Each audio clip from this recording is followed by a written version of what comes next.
నమస్కారం శ్యామరాజ్ గారు, బాగున్నారా? నమస్తే అండి సార్, గతంలో చాలా రోజుల నుంచి మీ సర్వేలు ఏవి చేసినా ప్రెడిక్ట్ చేసినవన్నీ కూడా కరెక్ట్గా వస్తున్నాయి. లాస్ట్ టైం ఎలక్షన్లో 2019లో కూడా మీరు 140 పైన వస్తాయన్నారు. ఇప్పుడు ఎలక్షన్ జరగలేదు, కాకపోతే పొత్తులన్నీ కన్ఫర్మ్ అయిపోయినాయి. మీ అనాలిసిస్ ఎక్కడి వరకు రాబోతుంది? వైసీపీ ఎన్ని సీట్లు గెలవబోతుంది? ఎట్లా ఉండబోతుంది? నిజానికి పొత్తులు పెట్టుకోవడం వల్ల మన అనాలిసిస్ ఇంకా పెరిగిందండి. ఎక్కడ కూడా ఏకతాటిపైకి వచ్చిన పరిస్థితి లేదు వాళ్ళు. కాబట్టి ఒకళ్ళు నమ్మే పరిస్థితి లేదు. కాబట్టి ఖచ్చితంగా ఈసారి ఎలక్షన్కు ముందే ఈ పొత్తులు పెట్టుకోవడం వల్ల ఎలక్షన్ కన్సాలిడేట్ అయిపోయింది. వైసీపీ వైపు ఎలక్షన్ కన్సాలిడేట్ అయిపోయింది. యాక్చువల్గా మా అనాలిసిస్ ప్రకారం 124 సీట్లు ఇప్పటికిప్పుడు ఎలక్షన్ జరిగితే 124 సీట్లతోటి తిరిగి వైసీపీ బ్రహ్మాండమైన మెజారిటీతోటి గవర్నమెంట్ ఫామ్ చేయబోతుంది. ఇప్పుడు అంటున్నారు, ఇప్పటికీను మళ్ళీ 2-3 రోజులకు తేడా ఏంటి? ఏం చూస్తున్నాం? 2-3 రోజులకని కాదు, ఇప్పుడు ఎలక్షన్ మేనిఫెస్టో రిలీజ్ చేస్తున్నారు.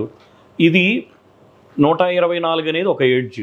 ఓకే, మేనిఫెస్టో రిలీజ్ చేసి ప్రజల్లోకి వెళ్ళిన తర్వాత వీళ్ళు చేసే వాగ్దానాలతో ఆ సంఖ్య ఇంకా పెరగవచ్చు.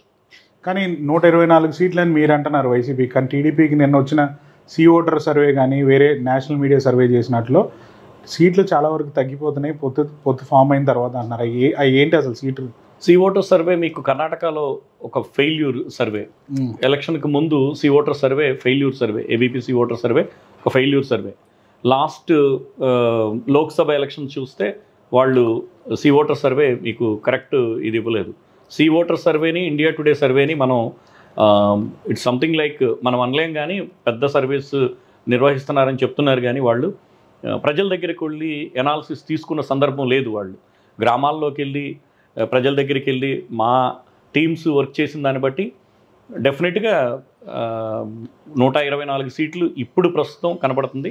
అది ఇంకా పాజిటివ్ వేవ్ పెరిగిన తర్వాత మేనిఫెస్టో రిలీజ్ చేసి, ఎందుకంటే నమ్మకత్వానికి గతంలో మేనిఫెస్టోకి చెయ్యని ప్రభుత్వాలను చూసి ఈసారి మేనిఫెస్టోని చేసిన ప్రభుత్వాలని ఖచ్చితంగా బేరీజ్ వేయబోతున్నాం. రేపటి ఎలక్షన్ మాత్రం ప్రజలు వాళ్ళ నమ్మకాన్ని తిరిగి ప్రూవ్ చేసుకునే పరిస్థితులు అయితే ఉన్నారు. కానీ మీరు 2 రోజుల నుంచి ఏదైతే టీడీపీ నిన్నటి నుంచి ప్రచారంలోకి తీసుకొచ్చింది ఏంటంటే, మన లాస్ట్ సిద్ధం సభ జరిగినప్పటి నుంచి జగన్మోహన్ రెడ్డి గారు భయపడ్డారు, అందుకనే మోడీని ఒక మాట కూడా లేదంటున్నారు. మళ్ళీ రేపు ఏదైతే మీటింగ్ జరగబోతుందో వాళ్ళ కాంబినేషన్స్లో బీజేపీ, జనసేన, టీడీపీ, దాంట్లో నరేంద్ర మోడీ గారు కూడా ఏమైనా వ్యాఖ్యలు చేయబోతున్నారా? జగన్మోహన్ ఒక రాజకీయ నాయకుడిగా అండి ఒకసారి మాట్లాడితే ప్రజలు ఆ నాయకుడిని బ్రతికినంతకాలం గుర్తుపెట్టుకుంటారు. రాజకీయ నాయకుడిగా ఎప్పుడు జగన్మోహన్ రెడ్డి మాకు టార్గెట్ టీడీపీనే, మాకు నరేంద్ర మోడీ టార్గెట్ కాదు. లోకల్ ఎలక్షన్స్లో మేము ఎంపీ ఎలక్షన్స్ కానీ ఎమ్మెల్యే ఎలక్షన్స్ కానీ, మేము ఎంపీ ఎలక్షన్ గెలిస్తే ఈ రకంగా వెళతాం, ఎమ్మెల్యే ఎలక్షన్ గెలిస్తే మేము ఈ ప్రజలకి ఈ చేయబోతున్నాం అని చెప్పి నిర్దిష్టంగా ఆయన ఒక ప్రణాళికాబద్ధంగా ఎలక్షన్ చేశారు తప్ప వ్యక్తులు టార్గెట్గా ఇప్పుడు చేయలే. చంద్రబాబు నాయుడు చేసిన తప్పుల్ని ప్రజల్లో నిలగట్టారు. ఎండగట్టిన పరంగానే 2019లో ముందుకొచ్చి పాజిటివ్ ఓటింగ్ తోటి మేము ఇది చేస్తాము అని చెప్పి పాజిటివ్ ఓటింగ్ తోటి రేపొద్దున ప్రజలు ప్రతిసారి పాజిటివిటీ ఓటింగే చూస్తారు. 94 ఎలక్షన్ దగ్గర నుంచి మీరు చూస్తే ఆ రోజున మద్యపాన నిషేధం చేస్తాను అని చెప్పాడు ఎన్టీ రామారావు గారు. పాజిటివ్, నేను కాంగ్రెస్ పార్టీకి డిఫరెంట్గా నేనేం చేస్తాను అని చెప్పి వచ్చారు. రాజశేఖర రెడ్డి గారు కూడా 2004లో ఎలక్షన్ ఎదుర్కొన్నప్పుడు నేనేం చేస్తాను అని చెప్పి వచ్చారు. 2019లో నేనేం చేస్తాను అనే దాని మీదనే ఎలక్షన్ జరిగింది. పాజిటివ్ ఓటింగ్ మీదనే ఎప్పుడు ఎలక్షన్ జరుగుతుంది. ఆ పాజిటివ్ ఓటింగ్ జగన్మోహన్ రెడ్డిని తిట్టినంత మాత్రాన ఎలక్షన్ చేస్తే చంద్రబాబు నాయుడికి ఓట్లు రావండి. అది ఆయన అర్థం చేసుకోవట్లేదు. నేనేం చేస్తాను, ప్రజలకి 5 ఏళ్ళు అనుభవించారు, అయిపోయింది. ఈ నెక్స్ట్ రాబోయే 5 ఏళ్లకు జరగబోయే ఎలక్షన్ ఇది. ప్రజలు అది ఆలోచిస్తారు. అది ఆలోచించుకోకుండా జగన్మోహన్ రెడ్డిని తిడుతున్నంత మాత్రాన ఓటింగ్ రాదు ఆయనకి. గతంలో చంద్రబాబు నాయుడు 99 ఎలక్షన్ గెలిచినప్పుడు మీరు ఆ పాజిటివ్నెస్నే ఎక్కువ క్రియేట్ చేశాడు ఆయన. నేను వస్తే ప్రజల వద్దకు పరిపాలన, జన్మభూమి, శ్రమదానం, క్లీన్ అండ్ గ్రీను, ఆదరణ, దీపం, ఎన్ని పథకాలు అప్పుడు 99 ఎలక్షన్ ఆయన ఎదుర్కొనేటప్పుడు చంద్రబాబు నాయుడిని ఒక పాజిటివ్ వేవ్గా చూపించారు. ఆ తర్వాత చంద్రబాబు నాయుడు అనుకున్నంత వరకు ఎదుటి మనిషిని తిట్టడానికి ప్రాధాన్యత ఇచ్చిన చంద్రబాబుని ప్రజలు నెగిటివ్గానే పంపించారు బయటికి. ఈ రోజున చంద్రబాబుని ఆ క్రియేటివ్ పర్సనాలిటీ నుంచి పక్కన పెట్టేశారు. ఎప్పుడైతే ఆ క్రియేటివ్ పర్సనాలిటీ పక్కకి వెళ్ళిపోయాడో నార్మల్ చంద్రబాబు నాయుడు పక్కకి వెళ్ళిపోయాడు. ప్రజలు రేపు వచ్చే 5 ఏళ్ల కాలాన్ని మనం ఏ విధంగా సద్వినియోగం చేసుకోవాలి, నాయకుడిగా ఎవరుండాలి అనే అనాలిసిసే చేస్తున్నారు తప్ప మీకు సొంతగా నేను నాయకుడిని నాకు ఓట్లు వేయండి అని అంటే కుదరదు. ఏం చేస్తావు, మాకేమి ఇస్తావు? సార్, గ్రౌండ్ లెవెల్లో జనసేన, టీడీపీ, బీజేపీ కలిసి పనిచేసే అవకాశం ఎంతవరకు ఉంది? నాయకులు కలిసిన కార్యకర్తలు కలిసి ఓటు రూపంలో మార్చుకోగలుగుతారా? నిజానికి నాయకులు కలిశారని మీకు ఎవరు చెప్పారు? నాయకులు కూడా కలవలేదు. తప్పనిసరి పరిస్థితుల్లో పొత్తు పెట్టుకోవాల్సి వచ్చింది అని చెప్పి పవన్ కళ్యాణ్ గారే చెప్పారు. తప్పనిసరి పరిస్థితుల్లో కలిసిన తర్వాత నేను ఎన్ని సీట్లు తగ్గానో చెప్తున్నారు. 20 సీట్లలో కరెక్ట్ క్యాండిడేట్స్ని ఇప్పటి వరకు ఆయన 20 సీట్ల నుంచి 25 సీట్లలో పోటీ చేస్తారనే విషయం ఆయనకి ఇంతకు ముందే తెలుసు. ఏ సీట్లలో పోటీ చేయాలో కూడా పవన్ కళ్యాణ్ గారికి తెలుసు. ఇప్పటి వరకు క్యాండిడేట్స్ని ఎందుకు ఫైనలైజ్ చేసుకోలేకపోయారు? నిజానికి ఆయన క్యాండిడేట్స్ని ఇప్పటికే ఫైనలైజ్ చేసుకొని ఉండాలి. గోదావరి జిల్లాలో ఎడ్జ్ ఉంటుందని అనుకుంటున్నారు. ఆయన క్యాండిడేట్స్ని ఫైనలైజ్ చేసుకొని ఉండాలి కదా, ఆ సీట్లని అడిగి ఉండాలి కదా.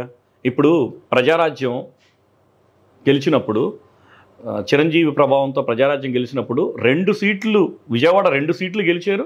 2 సీట్లు గెలిచి మళ్ళీ 800 ఓట్ల తేడాతోనే విజయవాడ సెంట్రల్ సీట్ను కూడా కోల్పోయింది. ఆ 3 సీట్లలో 1 సీటు కూడా ఈ రోజున మళ్ళీ విజయవాడ సీట్లను ఇవ్వడానికి కూడా జనసేనకి ఇష్టపడట్లేదు చంద్రబాబు నాయుడు.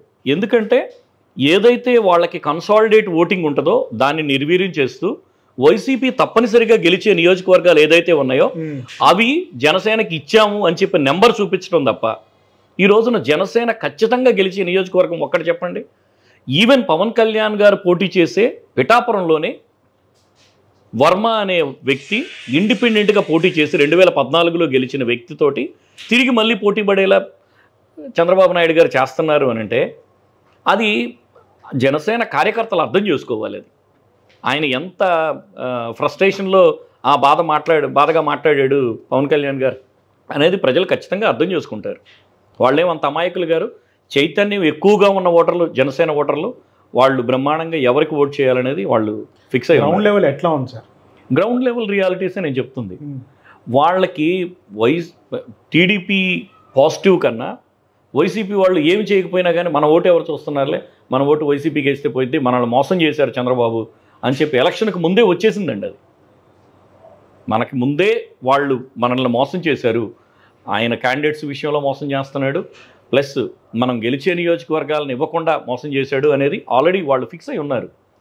రేపు ఆదివారం రోజు బహిరంగ సభ జరగబోతుంది కదా, ఎట్లా ఉండబోతుంది?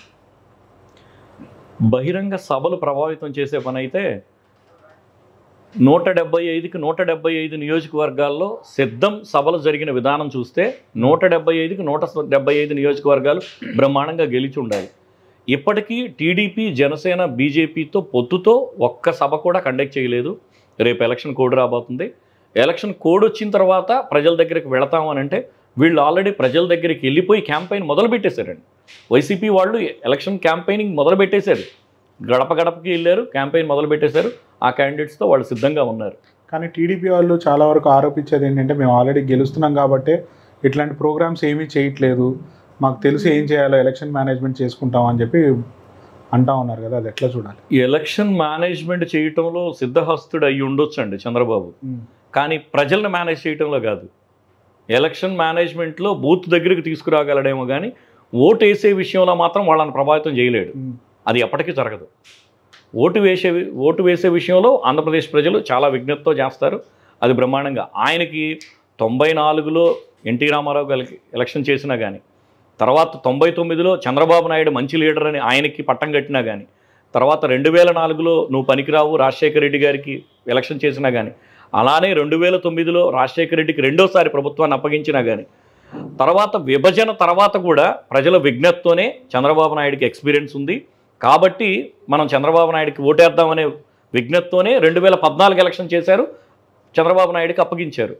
దాన్ని 2014లో చూసిన చంద్రబాబు నాయుడు వేరు, 2024లో చూసిన చంద్రబాబు వేరు. ఎందుకంటే 5 ఏళ్ల పరిపాలన ఉంది మధ్యలో. ఆ 5 ఏళ్ల పరిపాలనలో 99 నుంచి 2004లో కనపడిన చంద్రబాబు కాదు ఈ మనిషి అని చెప్పి ప్రజలు నిర్దిష్టంగా తీర్పిచ్చి ఎక్కువ ఎక్స్పెక్టేషన్స్ ఉన్నప్పుడు దాన్ని రీచ్ అవ్వడం చాలా కష్టం అండి. అందుకే ఆపోజిట్గా 151 సీట్లు చంద్రబాబు నాయుడు కూడా ఊహించలే. ఆయన కూడా ఊహించాల. ఈవెన్ నిజానికి చెప్పాలంటే జగన్మోహన్ రెడ్డి గారు కూడా ఊహించాల చంద్రబాబు నాయుడు మీద ఎంత వ్యతిరేకత ఉంది, నా మీద ఎంత అభిమానం ఉంది అని. ఈ రోజున చేసిన గవర్నమెంట్కి, టైంపాస్ చేసిన గవర్నమెంట్కి డెఫినెట్గా తేడా కనపడుద్దండి. ప్రజలు అది తీసుకోబోతున్నారు. కానీ వైసీపీ ఏమీ చేయలేదు, ఓన్లీ సంక్షేమం ఒకటే పంచిపెట్టింది అంటున్నారు కదా, దాన్ని ఎట్లా చూడాలి? What is the development between welfare schemes and development? Welfare schemes అని నార్మల్గా కాంగ్రెస్ గవర్నమెంట్ మీద అదొక ముద్ర ఉంటుందండి. అంటే ఎక్కువ భాగం బడుగు బలహీన వర్గాలు, వైఎస్ఆర్ కాంగ్రెస్ కానివ్వండి వీళ్ళకి అండగా ఉంటారు కాబట్టి అది ఇస్తున్నారు అని. 17 మెడికల్ కాలేజెస్ ఎవరు తీసుకొచ్చారండి ఈ రోజున స్టేట్లో? హార్బర్స్ ఎవరు తీసుకొచ్చారు? జీడిపి ఎప్పుడు పెరిగింది? ఇవన్నీ ఎక్కడి నుంచి పెరుగుతున్నాయి? ప్రజలకి అమౌంట్ డైరెక్ట్గా ట్రాన్స్ఫర్ చేసి ఆ అమౌంట్ని తిరిగి వర్తకదారులకు తీసుకొచ్చి జిఎస్టీ రూపంలో మంచి పన్నులు కట్టిస్తూ ఆ ట్రాన్స్ఫర్ ఆఫ్ మనీ అంటారు రాజన్ గారు చెప్పినట్టు. ఎక్కువ సార్లు డబ్బు రొటేట్ అయితే ప్రజలకి, ప్రభుత్వాలకి లాభసాటిగా ఉంటుందనే ఒక ప్రక్రియని జగన్మోహన్ రెడ్డి గారు తెలివిగా క్రియేట్ చేసి ప్రజల కొనుగోలు సామర్థ్యాన్ని పెంచారు. సంక్షేమ ప్రభుత్వం వాళ్ళకి ఏదో బట్టలో లేకపోతే వస్తువులో ఇవ్వలేదండి, డబ్బులు ట్రాన్స్ఫర్ చేశారు. ఆ డబ్బు ట్రాన్స్ఫర్ చేసి ఆ డబ్బుని మళ్ళీ మార్కెట్లోకి తీసుకురాగలిగారు. చేయూత పథకం పడిన తర్వాత చాలామంది వర్తకదారులు హ్యాపీగా ఉన్నారు, ఎందుకంటే వర్తకం బాగా జరుగుతుంది. అన్ని సెక్షన్స్ రీచ్ అయ్యారు కదా. సంక్షేమంతో దానికి ఒక్కదానికే ఇచ్చి సంక్షేమం ఇది ఈ సంక్షేమంతో కాదండి, ఆయన చేసింది ఎదుగుదలకి, ఆర్థిక ఎదుగుదలకి చేసిన సంక్షేమం ఇది. పెట్టుబడి, చదువులకు పెట్టిన పెట్టుబడి, అది ఊరిక సంక్షేమం కాదు, అది రేపటి రోజున మన నిర్మాణానికి చేసే పెట్టుబడి. అది వాళ్ళు ప్రజలు అర్థం చేసుకుంటారు. ఖచ్చితంగా దాన్ని అర్థం చేసుకుని దానికి ఓటింగ్ చేస్తారండి. డిఫరెన్స్ రూరల్ ఏరియాకిను అర్బన్ ఓటర్స్కి ఏంటి సార్ డిఫరెన్స్, ఎట్లా ఉంది సార్? అర్బను రూరల్ అనేది ఇంతకు ముందు గతంలో చేసిన ఇదండి. 85కు ముందు అర్బన్ రూరల్ ప్రతి 30 ఇయర్స్కి సిస్టమ్ మారుతూ ఉంటుంది. ఈ రోజున అర్బను రూరల్ కాదు, ఎస్పెషల్లీ చదువుకున్న ప్రాంతాలు ఎక్కువగా ఉన్న ఆంధ్రప్రదేశ్ ప్రాంతంలో అర్బనైజేషన్ ఎక్కువగా జరుగుతుంది. At the same time rural urbanization కూడా పెరిగింది.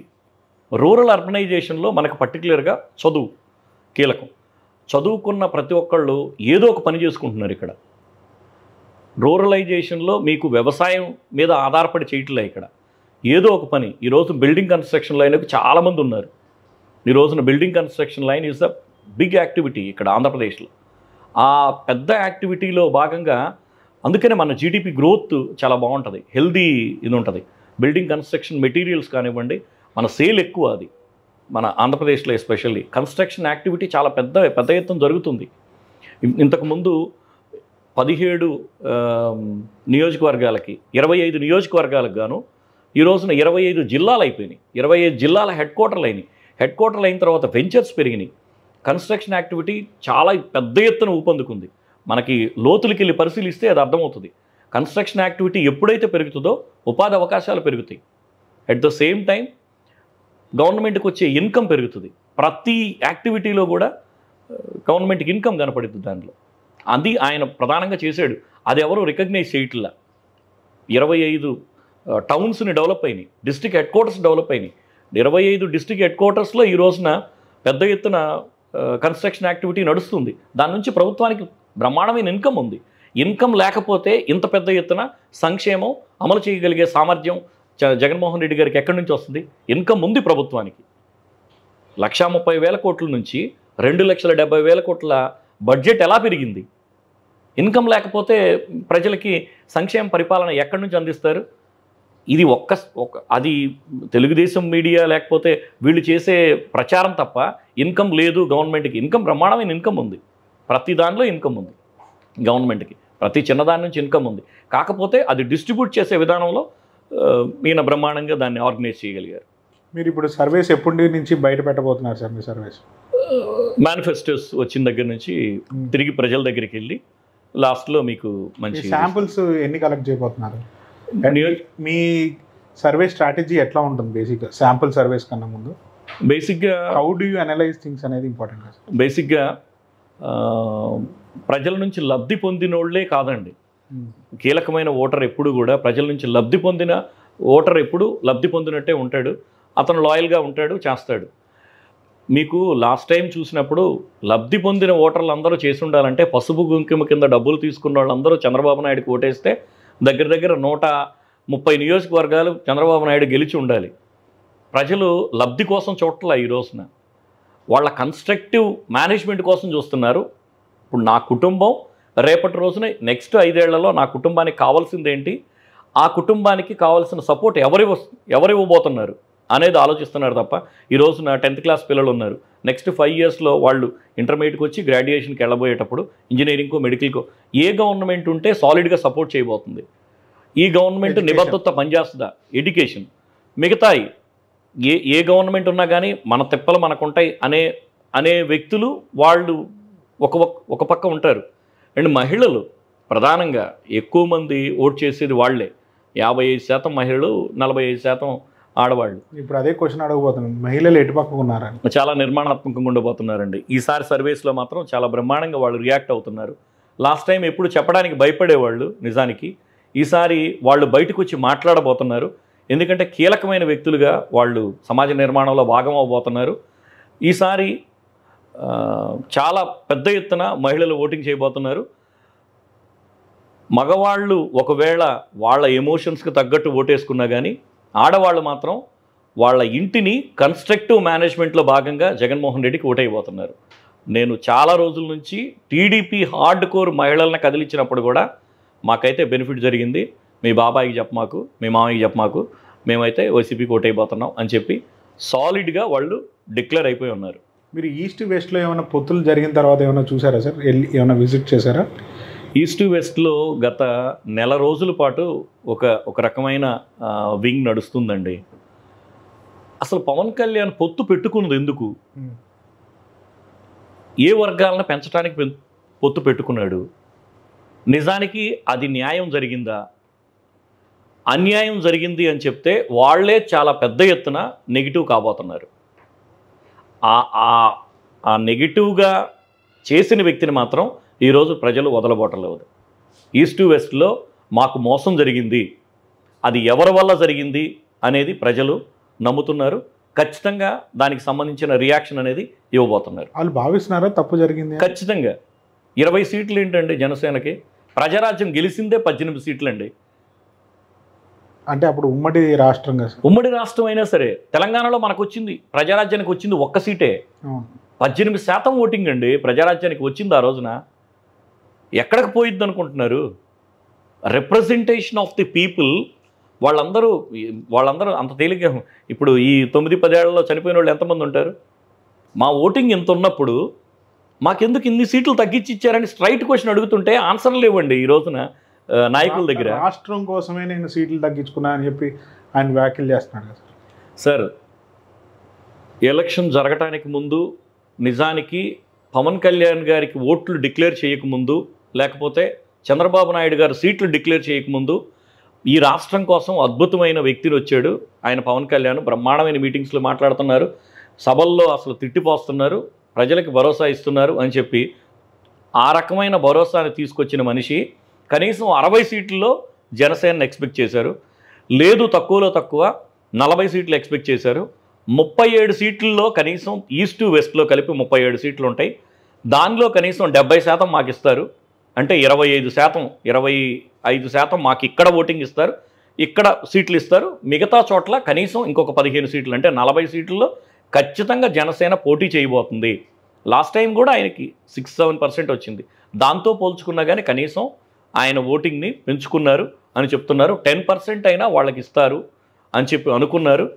ఖచ్చితంగా గెలిచే సీట్లు ఈ రోజున 20 సీట్లు ఇచ్చి కూడా ఓడిపోయే సీట్లు, ఖచ్చితంగా అక్కడ ఓడిపోయే సీట్ని జనసేనకి ఇచ్చి మీరు కంటెస్ట్ చేయండి అని చెప్పారు.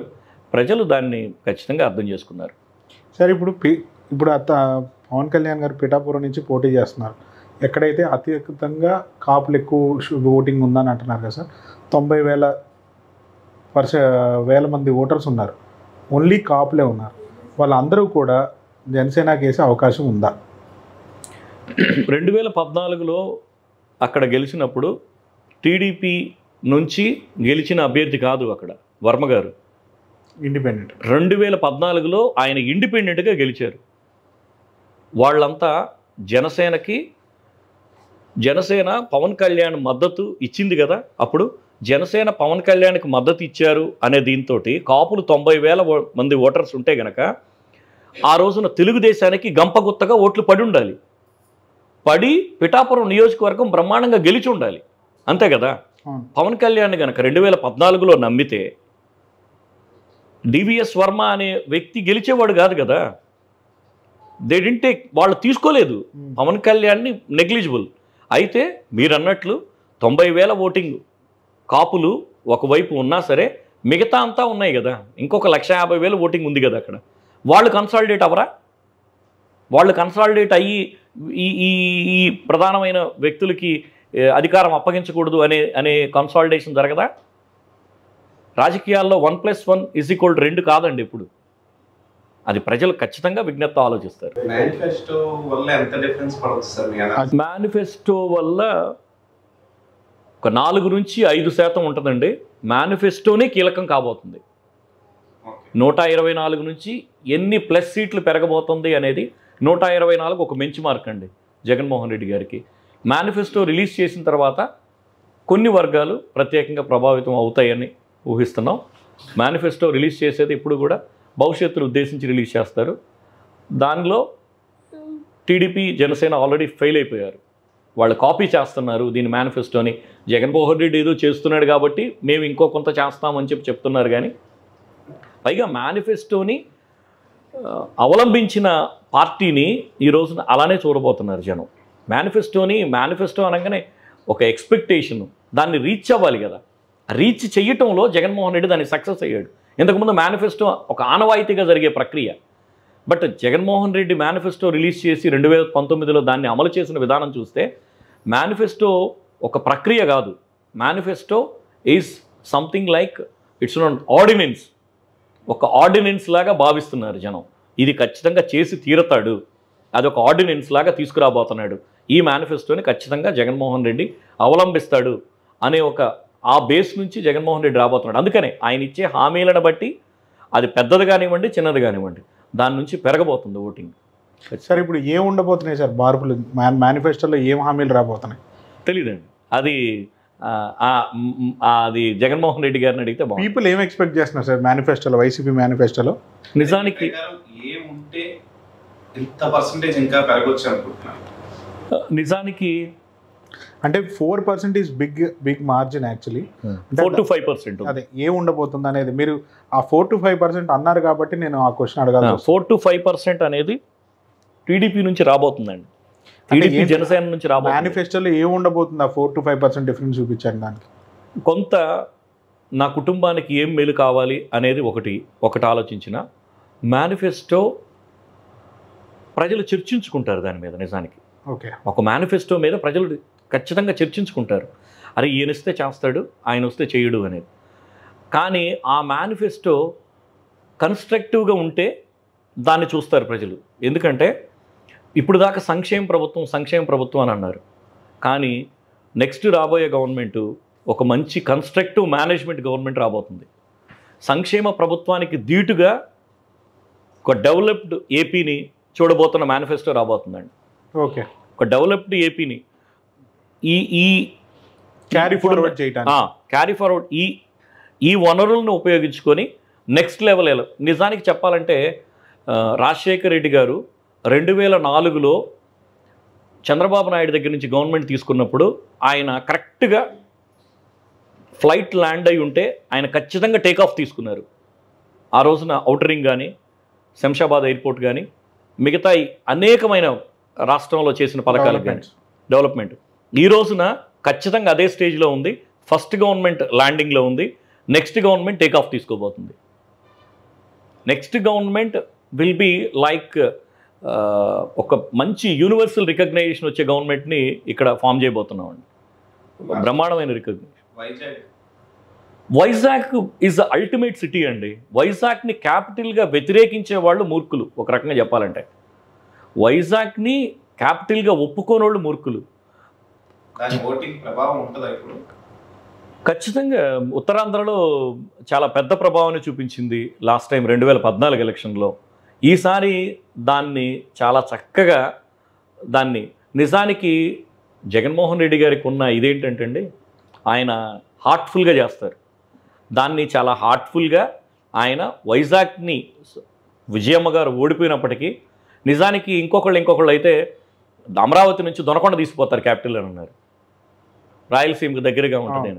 నిజానికి మన ఆలోచనలతో విధానంతో చేస్తే ఆయన అదే పని చేస్తూ ఉండాలి, కానీ ఆయన ఉత్తరాంధ్రకి తీసుకెళ్లారు.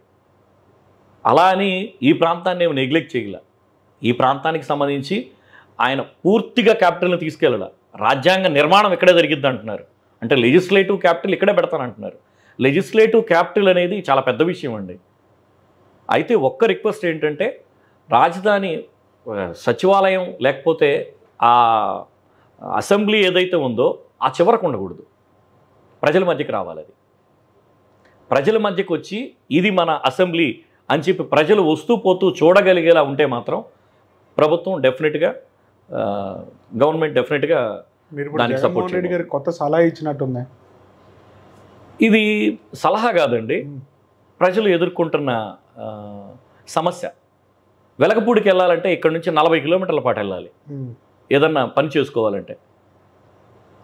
రేపొద్దున ఇది చర్చ బయట జరుగుతుందా? డెఫినెట్గా ఈ ప్రాంతంలో జరుగుతుందండి, కానీ అది ఎక్కడ మా రాజధాని తీసుకెళ్ళిపోయినా పర్లేదు. ఇక్కడ చిన్న క్వశ్చన్ చెప్పండి. మీరు ఎప్పుడైతే స్టేట్ విడిపోలేదో అంతకుముందు అసెంబ్లీకి ఆంధ్రప్రదేశ్ నుంచి హైదరాబాద్కి ఎంతమంది వచ్చారు అసెంబ్లీని చూడటానికి? ఇక్కడ 40 కిలోమీటర్లు ఇంత దూరం అయితే కష్టం కదా, 300 కిలోమీటర్లు వెళ్ళి ఎంతమంది చూశారు? Velagapudi we can't compare Velagapudi with Hyderabad అండి. హైదరాబాద్ చాలా యాక్టివిటీస్ కోసం వెళతారు, వెలగపూడిని మీరు సచివాలయం చూడటానికి మాత్రమే వెళ్ళాలి. హైదరాబాద్లో చాలా పనులు ఉండేవి, హైదరాబాద్లో చాలా పనుల గురించి వెళ్ళి రాజధానికి వెళ్ళాము అని చెప్పి వచ్చేవాళ్ళు. ఇప్పుడు సెక్రటేరియట్కి వెళ్ళే వాళ్ళు మాత్రమే వెలగపూడి వెళ్తారు. మేము చెప్పేది కూడా అదే. దాంతోపాటు చుట్టూ వనరుల్ని క్రియేట్ చేయాలి. ఇక్కడ రాజధాని అంటే తీసుకెళ్ళి అసెంబ్లీని అక్కడ కట్టడం కాదండి, వాళ్ళకి ఉండే స్థావరాలు కానీ అవన్నీ సిద్ధం చేయడానికి రోడ్డు మీదకి వస్తే ఆ అసెంబ్లీ దానికి చుట్టూ ఉండే యాక్సిలరీ యూనిట్స్ డెవలప్ చేస్తే ఆ యాక్సిలరీ యూనిట్స్ని పట్టుకొని ఆ ప్రాంతం అంతా డెవలప్ అవుద్ది. మేమిచ్చే సలహా కానీ సూచన కానీ ఏదైతే ఉందో, రాజధాని మీరు తీసుకెళ్ళారు Vizag is a wonderful town. ఇంకొక 10 ఇయర్స్లో ఎక్కువ ఇన్కమ్ వచ్చే టౌన్గా వైజాగ్ ఉండబోతుంది, absolutely no doubt. At the same time తీసుకెళ్లే క్రమంలో మాకు కూడా ఈ ప్రాంతాన్ని అసెంబ్లీ అక్కడ కాదు తీసుకొచ్చి మంచిగా ప్రజల మధ్య పెట్టండి. ప్రజల మధ్య పెట్టినప్పుడు ఈ ప్రాంతంలో కూడా మీకు అసెంబ్లీని నేను నిర్మించాను, ఇది కూడా మీ రాజధానే అని చెప్పి జగన్మోహన్ రెడ్డి గారు చెప్పుకోవడానికి ఉంటుంది. బహుశా మేనిఫెస్టోలో అది ఇస్తారు అని చెప్పి ఎక్స్పెక్ట్ చేస్తున్నామండి. Right sir, thank you sir.